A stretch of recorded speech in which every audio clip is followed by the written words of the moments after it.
Okay, now we're going to look at an example of how to solve a triangle given some information about the triangle. I didn't put the right angle here, but it is. So we're trying to solve our right triangle.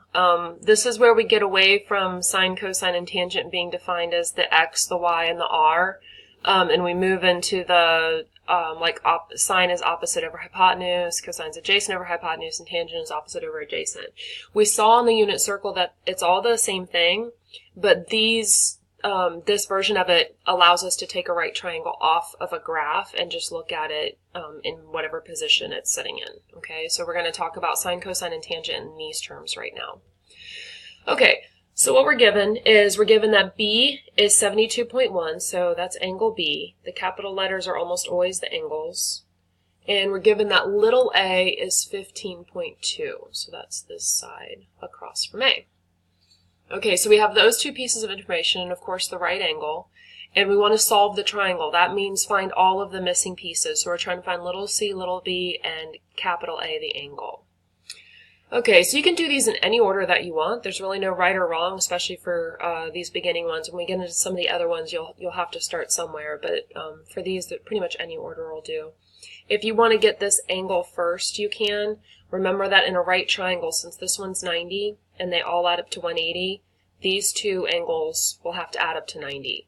So you can say angle A has to be 90 minus 72.1, and that's going to give us 17.9. Okay, and we can go ahead and add that to our list. So 17.9 degrees.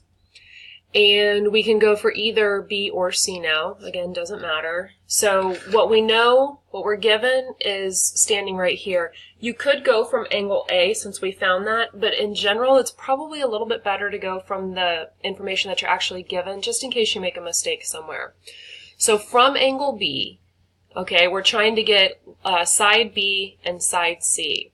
So we really probably we definitely need to start with A. Okay, we can either do A over C or we can do A and B. All right, so from here, if we want to use A and C, that's adjacent, and that is hypotenuse. So we could use adjacent over hypotenuse, which is cosine. So we can say that cosine of 72.1 is equal to adjacent, 15.2, over hypotenuse, which is C. All right, we're trying to solve for C, so we want to get that out of the denominator. So we multiply both sides by C. We've got C times cosine of 72.1. I can rewrite that. And remember, cosine of 72.1 is just a number. We don't want to change it into a decimal yet because we don't want to round too many times. We're trying to get C by itself, so we can go ahead and divide by that number. Cosine of 72.1, cosine of 72.1. Okay, so we get that C is equal to 15.2 over cosine of 72.1. Don't forget to make sure that your calculator is in degree mode and not radian mode. And when you put that in the calculator, you should get 49.453, sorry, I'm having a look at my notes here, 95388. Okay, so when you put that in the calculator, you should get something like that, but we don't want to give that answer. Remember, we have to look at significant figures. So in the numbers that we're given, how many significant figures do we have? We have 3 significant figures. They're both 3 significant figures. Remember, you go with the smallest one. So we're going to keep 3 significant figures. That would be right here. And remember, when you round, you look at the number next to it. So 5 is going to tell us to round up, and we're going to get 49.5, and our distance is in centimeters. So little c, side C, is 49.5. Okay, so before we didn't care too much about where we rounded, but now it is going to make a difference. You've got to know where to round that. Okay, and now we want to get little b. So we're looking at this angle, and we're looking at A and B. So that's going to be opposite over adjacent. So opposite over adjacent, we're looking at tangent. So tangent of 72.1 is equal to opposite, which is B, over adjacent, which is A. And we can go ahead and put in 15.2. So tangent is equal to opposite over adjacent. Okay, we're trying to solve for B, so we're going to multiply by 15.2 on both sides. And when we put that in the calculator, we're going to get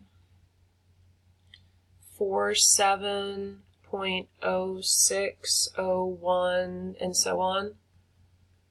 And again, we want 3 significant figures right here. So you look at the number next to it, that tells us again to round up.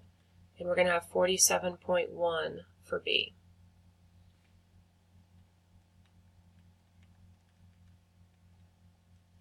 Okay, double check and make sure that you have everything that you're looking for. We do. We did A, C, B, and then of course angle C is going to be 90 degrees.